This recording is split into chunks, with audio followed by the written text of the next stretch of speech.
Alam mo ba kung bakit dati kang Katoliko?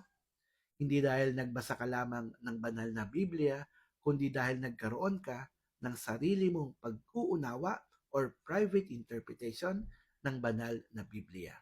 At alam mo rin ba kung ano ang sabi ng banal na Biblia patungkol dito?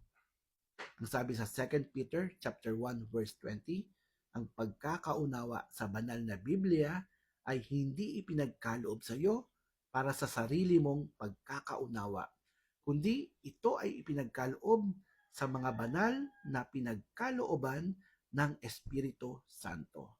At alam mo rin ba kung kanino mo makukuha ang katotohanan ng banal na Biblia?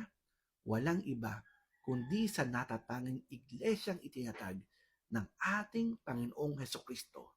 Ang sabi sa unang Timoteo 3:15, ito ang haligi at suhay ng katotohanan.